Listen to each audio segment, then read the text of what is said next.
Welcome to the Upside Podcast, powered by Upside Global and hosted by Julian Blinn, founder and CEO of Upside Global. The Upside Podcast is listened to weekly by over 6,000 sports and tech executives from all sports leagues and teams in the United States and around the world. Julian has been developing technologies for professional sports teams for over 10 years and has worked for major tech companies along with sports tech startups. In each episode, Julian interviews global leaders in sports to share knowledge on emerging technology in the sports industry and how these technologies can help improve the performance of individuals and organizations, both on and off the playing field. And now here's your host, Julian Blinn. So today we have the honor of interviewing Mike Potenza, the Director of High Performance of the Sharks, an NHL team. Mike is also the co-founder of Metabolic Elite, a supplement and nutrition platform. So Mike, welcome to the show. Thanks for having me, Julian. I appreciate it. It's great to have you as well. Hey, now, could you start by telling me about more of your background and how you got to the NHL?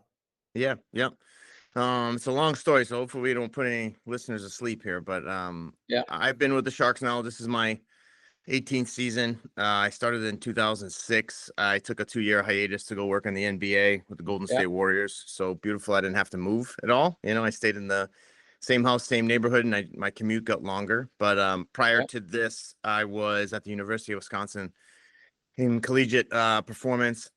And that was pretty much the beginnings of my career, through my schooling at Springfield College, my master's program at BU. I was working private industry and then also with a lot of college athletics.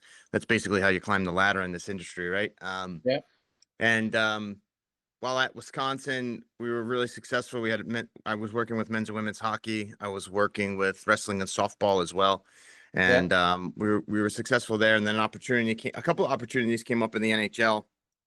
And I applied for both, one with the Islanders and one with the Sharks. And I didn't hear back from the Islanders, which was fine, and I heard back from the Sharks. There were a lot of mutual connections, believe it or not, from Wisconsin hockey to San Jose. So had the chance to interview. I guess I did well, and they offered me a position. So my wife and I moved out here, started our family here, and we haven't turned back. So this is 20 years. This year will be 20 years here in San Jose. So we're blessed and definitely happy about the chapter of our lives that we started out here. That's great. So now you've been obviously leading strength conditioning and then more like the performance department now for the Sharks for many years. So how has your role evolved, and what do you see as the biggest shift in how NHL teams approach performance training today? Yeah. Well, Julian, traditionally, the NHL has functioned with three main positions, and the performance side has only come on in the last 20 years to be very valuable, funded, supported by staff members. But when I started, and I'm old now, so I can say back in my day, so it was the head athletic trainer, the head equipment manager, and the head strength coach, and that was pretty much it. I mean, strength and conditioning didn't have an assistant. We had to build that into the program. Your minor league teams had a volunteer or a part-time person or someone who, was able to kind of come in who was able to come in and work with your team with the minor leagues, but that wasn't full time, And so it's evolved where now we have more staff members, we have more analytics, right? Now the NHL is seeing how to put a whole performance team together, including medical, obviously, to surround the athlete with all the resources it needs and all the skill sets it needs. I would say, a benefit of leaving for 2 years was to see how the NBA does a really good job of it. They have really big staffs, and people say, well, it's only for 15 guys, but those 15 guys cost a lot of money, so you want to put resources around them. So I was able to see how a large, staff functions and how they all have a purpose in athlete care and athlete performance enhancement. So I was able to bring that back, and now we're able to grow, and a lot of teams are doing. I think there's 5 teams with the director of high performance that oversees medical and performance and nutrition in the NHL now. So I was able to see it at the NBA level and implement it as I saw fit, or as I see fit here, which is great. And again, I oversee the NHL medical, nutrition, performance coaches, but also the minor league team too, which is in market. So it's a big group. And how big is your team? How many staff members do you have under your 12. I think we have 12. Yeah. Yeah. Now, when it comes to strength and conditioning and I guess performance in hockey, the demands are unique, right? From fast burst, heavy contact, long seasons. So how do you build programs that balance strength, speed, and durability while minimizing injury risk? I mean, it's a tough one, right? Yeah, yeah, and they go away in the summertime, go with their personal performance coach or strength coach, and then you don't see them, and you come back, and then now you have 82 games, 82 shows to put on, and kind of balance all the travel. Like, it's difficult. We start with a pretty robust assessment and how we track performance measures, range of motion measures, medical history, and any like dynamometry scores that would indicate that there's a asymmetry, force production imbalance, or just a weakness in a particular set of musculature. We take that and then we kind of profile everybody to what their needs are and where their programming goes and what their deficiencies are, but also identify what their strengths are. We want the athlete to be confident in what they're good at and not forget that that's important, to continue to refine that and polish that. But that process, I would say there's a big intake on all of those measures at training camp, which we're entering right now. There's another big intake on the rookies in development camp in July, the new players we get. And then throughout the year, it's on the minor league team and the National League team. We do those checks pretty frequently on the jump scores, body compositions 2 or 3 times a year. Our force frame scores for dynamometry is probably 2 times a year. We're hoping for 3, but we'll try to get there. Blood work is 3 to 4 times a year. And then our range of motion scores, we're shooting for we do it once a year, but we're going to do it a second time this year in season just to see where things fall. Now, if you have guys with a long list of injury history, we'll do more of it more frequently, and we'll engage with them to make sure that they're on top of it and that they're not only doing their corrective exercise to fix anything, but also to kind of understand how they feel throughout the year and show them, like, if you're on top of this, you're going to be healthier. You're not going to miss as many games. And your game to game, like, bounce back and readiness is going to be enhanced. So now, when you do those checks, right, blood work, the assessment, I'm sure sometimes you can able to catch some potential issues down the road. Like, hey, you can look at the blood. He's about to get sick. Something is off. Like, are you able to catch many things before they happen with athletes or no? Yeah, I will say in 3 areas, Julian, like on the jump scores and any like 10-meter sprint scores or things like that, we're going to see force related asymmetries, right? So why are they doing it? Is that their strategy? Are they avoiding something, or is their nervous system down at this time of year? So there's that from that perspective. From the blood work side, we're just seeing anything that's deficient that we need to add on and customize in their vitamin profile or daily supplementation profile. And then, with some of the range of motion scores, like, we're trying to identify those during the year to make sure that we stay on top of them. Any restrictions there would be problematic, obviously, with restrictions in range of motion, especially cervically, because, as you said earlier, the collision piece of our sport lends itself to concussions and things like that. So we want to have full line of sight and range of motion through a cervical through the cervical segment. That makes sense. Now, hockey players, right, they face, like I said, a brutal schedule. You talk about the schedule, right? 82 games a year. We travel, recovery challenges. So what are some of the key strategies that you've developed to help players sustain high performance across an 82 game season? Because it must be tough, right? Yeah, it's tough. It's there's not one particular thing that's going to enhance recovery unless you're using performance enhancing drugs, but we're not doing that at all. But we take the sleep approach it has a few facets to it. Number one, is your environment comfortable? That's really important. Is it cool enough? Is your bed comfortable enough? The bed is one of the most important investments. It sounds stupid, but if you have everybody knows if they have a shitty bed. Everybody knows if they have a bad bed, bad pillow, when we're going on the road.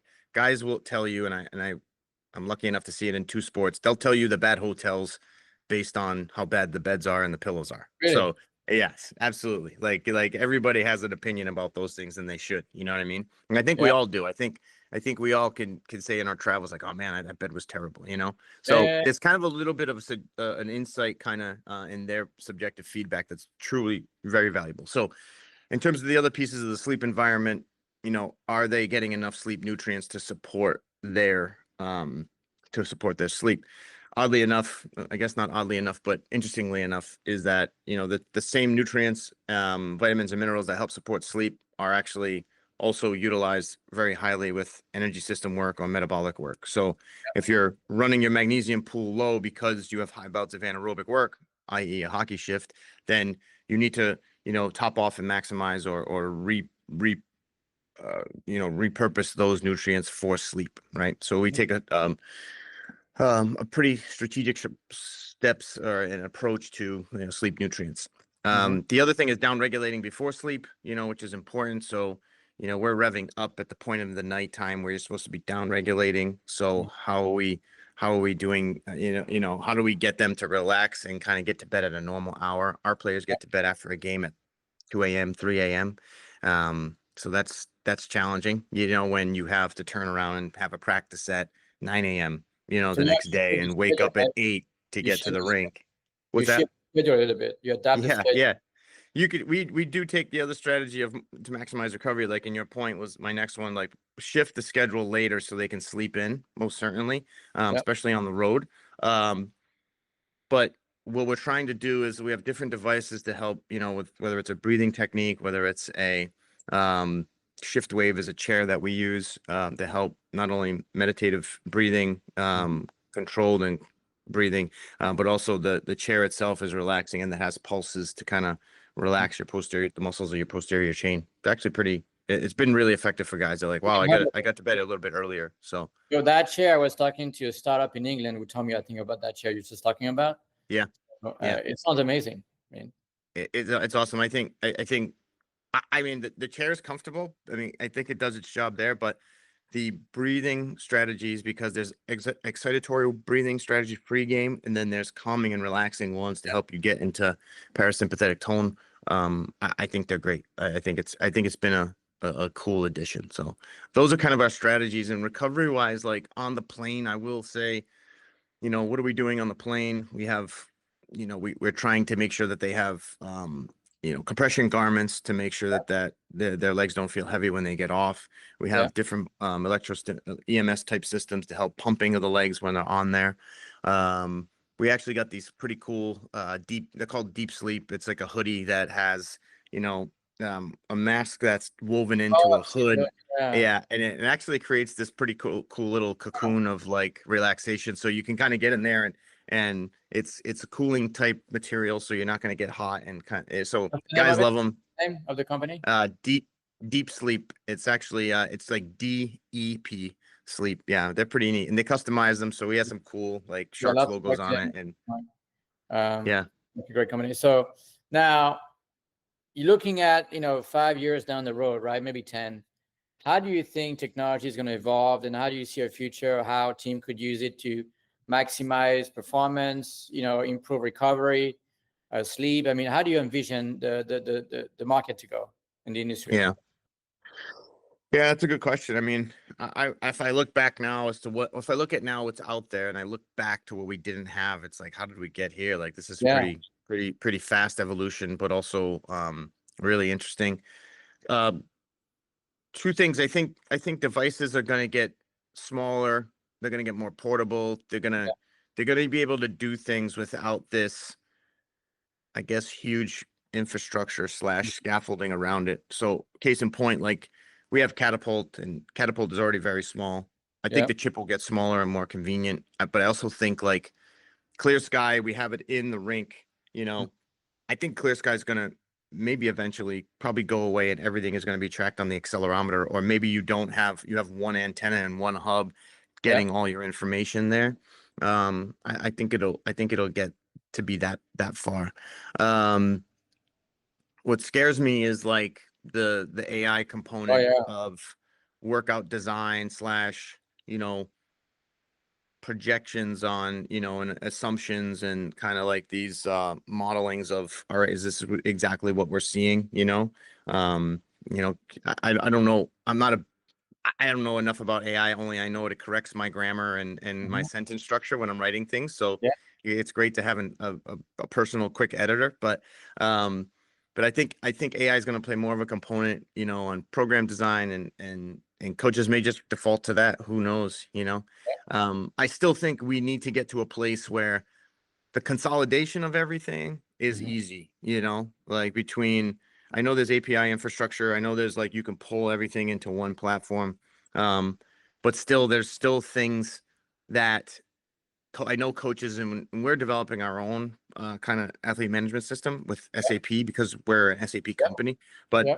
you know, how does it become, how does this AMS become really simple and do everything, rather than it gets you only so far, and then it's like, geez, I can't do that. I still got to revert back to R, or I got to revert back to Excel, or I got to, you know, do my own thing. So hopefully that becomes more streamlined and becomes more dynamic.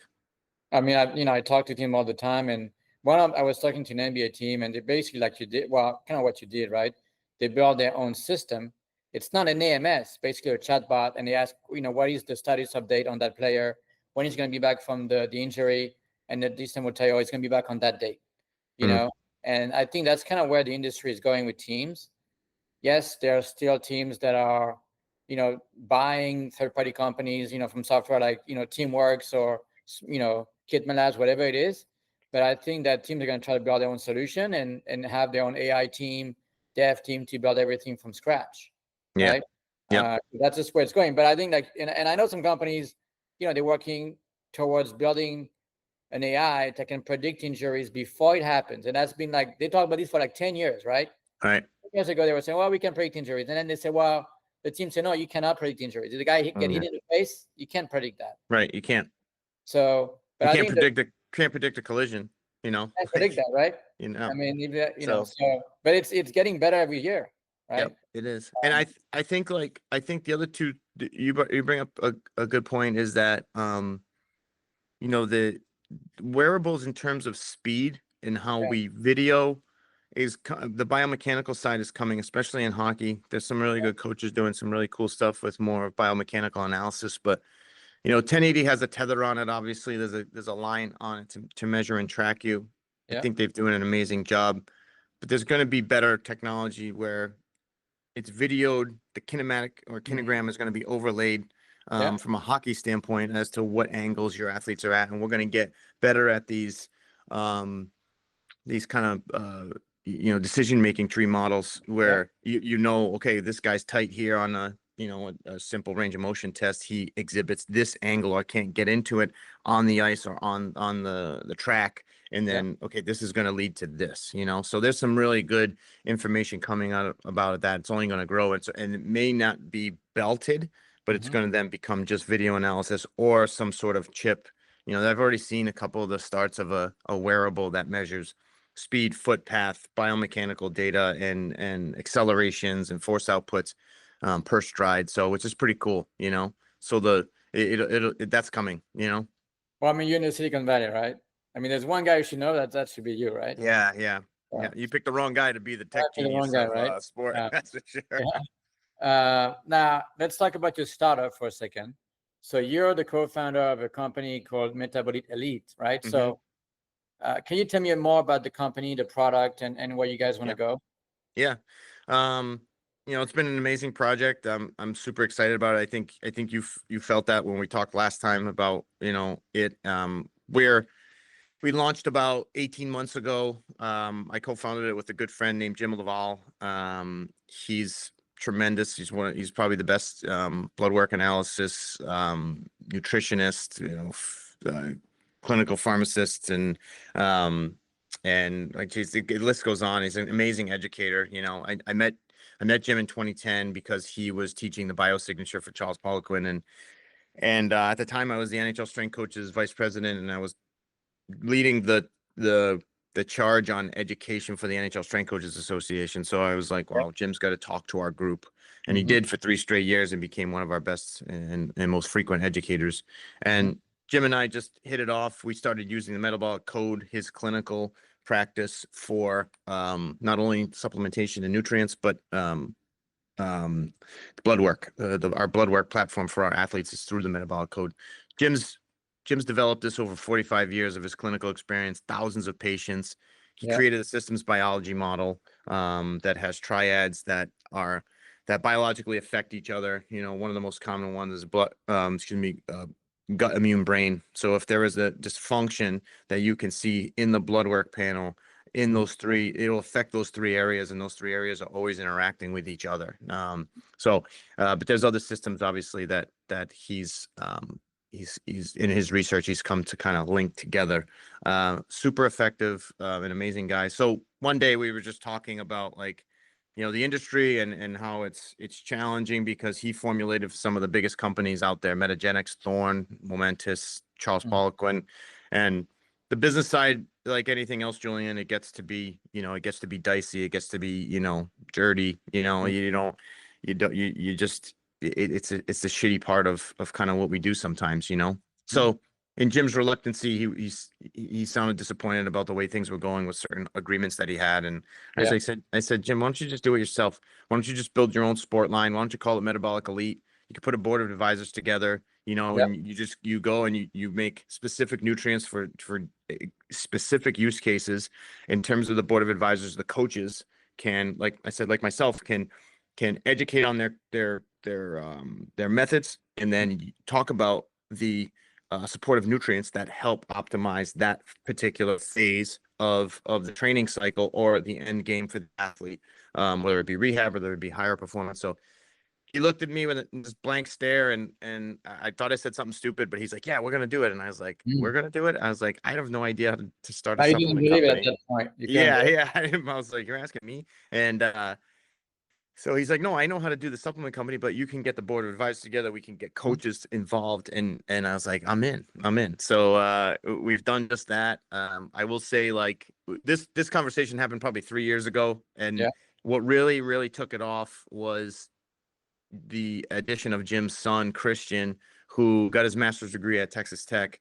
Was on his path to, he retired from college football with a neck injury, and then he was on his path to become a strength coach. Very brilliant young kid. Obviously his dad and mom are very brilliant. So he helped us on the on our operations side, and he's just killed it. Him and a good friend of his, Joey Garman, is our marketing our marketing manager.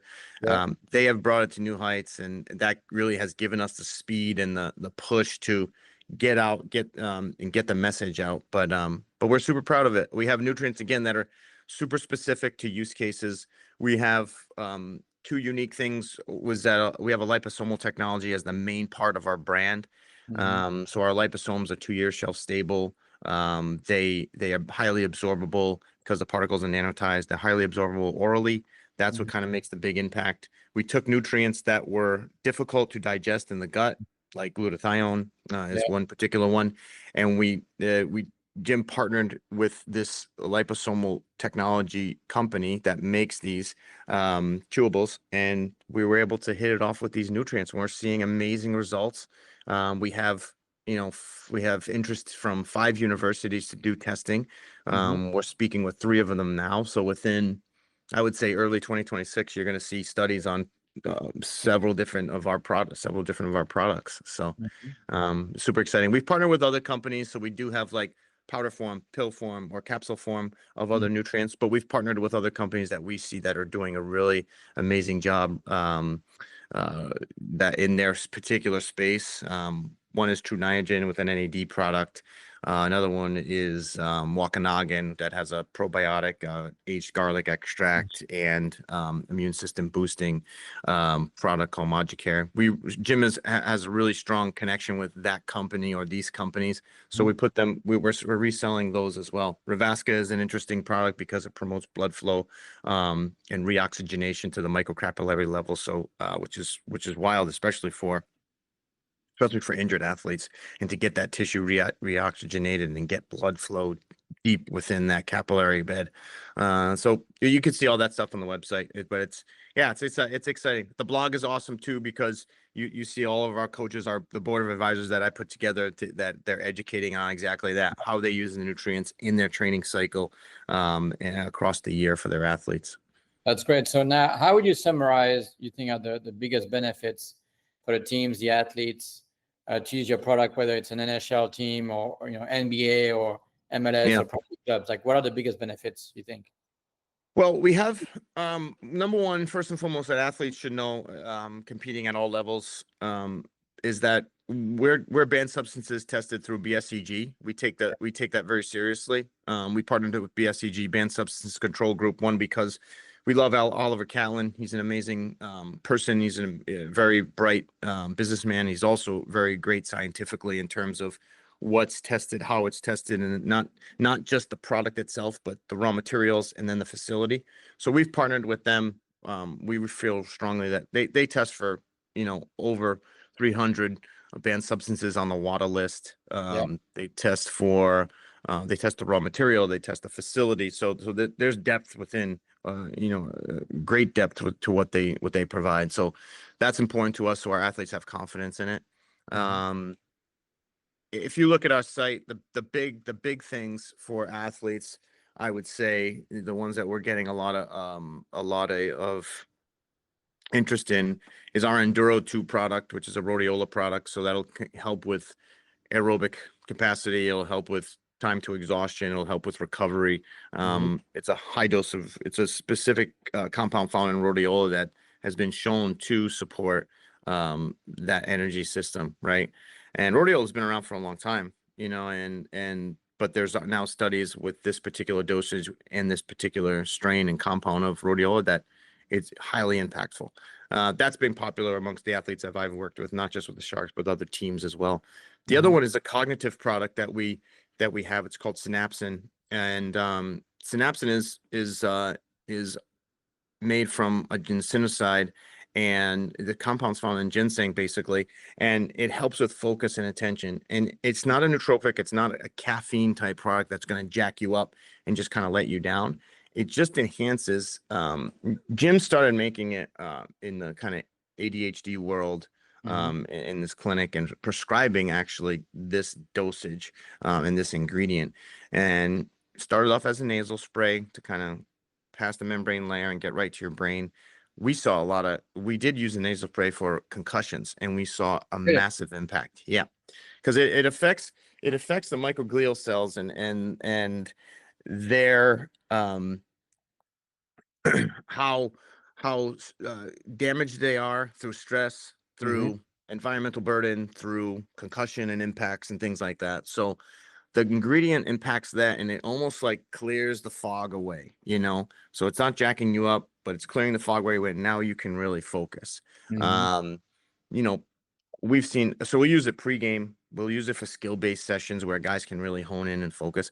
But it's not a product that everybody's different. So you'll see, I may have to take, for me, it lasts like 3 hours. So if I'm presenting or if I'm coaching, then I'll chew a couple up and I'm dialed in, right? Others, it may take a little bit higher dose or a little bit less dose. But others, it also may last for 4 hours, or it may last for an hour. So it's a little bit variable, but you still do see the impact. It's been wild. We have a study coming on that. We partnered with South Alabama to look at that, the cognitive functioning piece. But those two are our biggest sellers. We do have 2 peptides that are liposome, which athletes can't use because peptides are all on the ban list now, but consumers have been using them. Clinics have been using them quite a bit. KPV has a gut repair one, which in Jim's teaching, you'll know that he's very conscious about teaching about the gut microbiome and why that has to be, So can I ask you a question? On the peptide, one guy that I know said I should use that peptide for sleep, because apparently peptide can help you with sleep as well. Which maybe I haven't tried, but I haven't come across. I've looked at the more healing peptides and especially with this KPV. BPC is another one that we have, that 157. That's all the rage and the talk about now. It works, but I mean, we just tell our athletes you can't take it. It's not, but it's very convenient because it's chewable. You don't have to do injectables. You don't have to poke yourself all the time. And the cost is, like a fraction of what you would buy from a naturopathic physician's office or a physician's office and have to get, a 5-week dose. But But but it's so Jim is also the chairman of the International Peptide Society too. Great. So yeah, so it's but what's cool is that because of his clinical background and his educational background and we have all the ingredients and their clinical effectiveness in studies listed on our site. So if anybody wants to do a deep dive on any of the products, just go to the fact sheet, look at the bottom, and you'll see everything there. So we're pretty transparent in that respect. That's great. And by the way, I love to try the one to be focused and Yeah. you mentioned. Now, what you just said about the study, that's critical, right? There's a lot of, first of all, we published some analysis on this, but apparently there's less than 30% of the sports tech, companies that publish studies. Less than 30%. It's probably even too high, right? Yeah. Some companies sometimes they publish studies, but it's not using their own product, right? It's very sketchy, right? We've seen those, right? So what do you think are your competitive advantages? Obviously, you've got a great co-founder, is very well connected, is very well respected, and you've got the connection with the world of practitioners, right? What do you think are your competitive advantages today? Well, the liposomal technology and the form it's in, because it's shelf stable for 2 years. Everything out there, whether it be a gummy, whether it be a dropper, whether it be it's 30 to 45 days shelf stable. The particles in there are going to agglomerate, get bigger, and then they're going to go to your gut, and then good luck of digesting them and getting all of the bioavailability needed for that particular product. So our liposomes, we stand by them. The particles are nanotized to such a level that the absorption is really high, and we're going to prove that obviously in the studies. The formulas, nobody has them. Like there's versions of the formulas out there. Like we have 2 products coming out in probably early October. One is a testosterone boosting product that's all botanicals and adaptogens.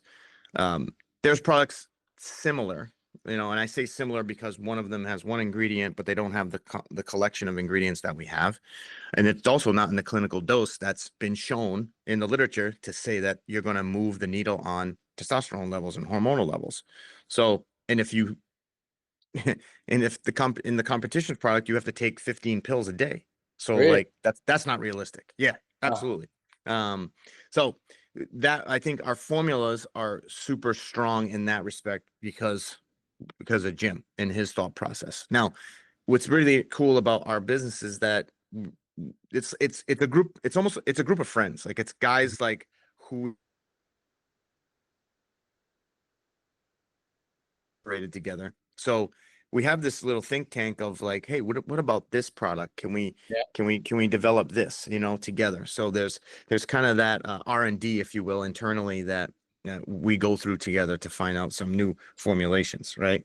And then, so I would say those things that are going to separate us. You won't see foundational stuff. You won't see vitamin D. You won't see vitamin C. You won't see, anything like that. You will see a hypoallergenic, non-dairy, amino acid based, plant based from watermelon seed and pumpkin seed protein powder, which we're seeing great results with. Tastes good. But anybody who's taking whey or feels bloated or has to go to the bathroom after they have a protein powder, like you get none of this, because of the formulation, and you still get a high count of amino acid because we've put, more in there to kind of meet that gap from a animal-based protein.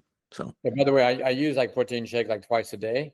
I lost like 14 pounds in like 2 or 3 weeks. Great. But it's okay, it tastes great, but sometimes you get tired of it. Right, I know. Yeah. Right? Just, if they $1 billion idea would be like make a protein shake that tastes like a pizza or chicken parmesan or something like you know what I mean? It's not bad. I mean, I actually like it quite a lot, but at some point, like 3 times a day, nah, I just want to. Yeah. No, totally. But, now, the people who buy your product today, can you summarize, are they more like athletes, weekend warriors, and what use case? What do they want to get out of it? Like to peak performance, to recover better? Like, can you summarize that for me? Yeah, we have such a diverse population that of the consumer group that we're seeing. We're our BPC is exploding in the clinics, in chiropractic clinics and physical therapy and rehab clinics because of the healing properties of it, right? Yeah. On the athlete side, the focus, the endurance product, glutathione, obviously that we have that's liposomal and chewable, from an antioxidant standpoint has been, super popular. The weekend warriors, they're taking everything, which is great. So they'll go through a suite of, the glutathione, the endurance piece, focus if they're on a long ride. Some are buying the True Niagen because of the mitochondrial support it gives with the NAD properties in it, right? Or the NAD ingredients.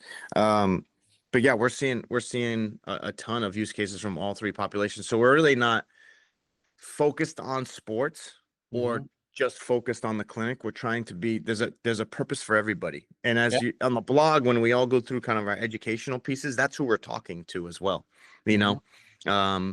I spoke on recently, that was a posting I made about an adaptogenic window. And I spoke to athletes who are coming on through an off season in that little window before preseason to say, this is where you can use the Enduro as an adaptogen. The rhodiola is a strong adaptogen to get you ready for camp. Don't go in, fatigued and, with a half a full gas tank, like begin 7 to 10 days prior as you lead up into that most stressful moment, one of the most stressful moments of the year.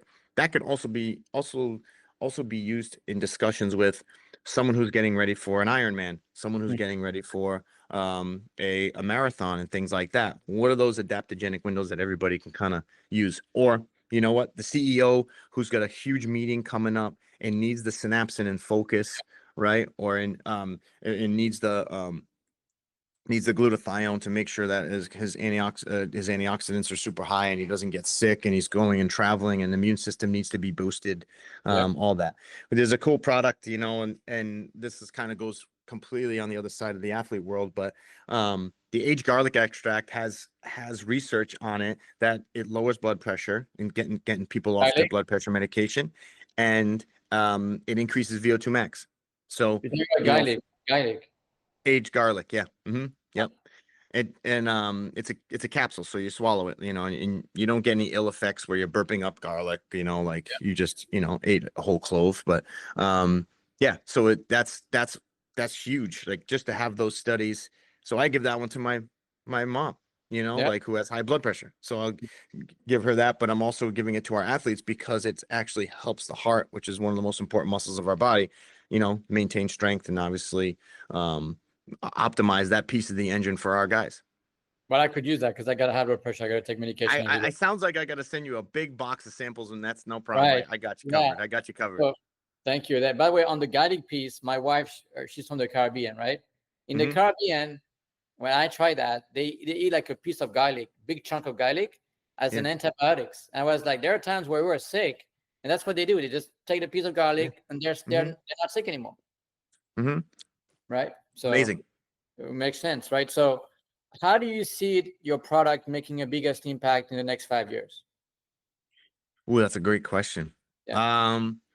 I think we're going to be known more in a year or 2 or 3. Yeah. I think in terms of formulations we have coming out there, like we're still learning what can be, nanotized and put into these chewable liposomes. Like we have kind of blow the whistle a little bit, but like vitamin D, it's critical for everybody, and there's absorption issues for most people with vitamin D, right? So that's a product we really want to get into, and that sounds really simple, and I said that we're not foundational, but that's a piece that everybody needs, and especially college athletes, so, and that's their list is pretty strict for what we can and can't give that strength coaches and nutritionists can provide. Yeah. But there's that piece, and then things like I think you'll see, like for us, do a deeper dive on those nutrients that are more supportive at more specific times of their training cycle, but I think our recognition as a brand in 3 years is going to be, high level formulations with an education as to where it goes. And that's what we're doing now. That's our mission. That's our core mission.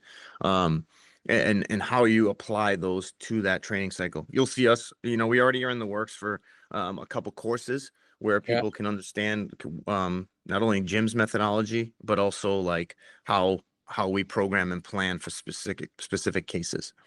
That's great. Now, could you walk me through your pricing model and how you've structured it, maybe for teams, athletes, organizations, and weekend warriors, for example, or anybody who wants to buy the product?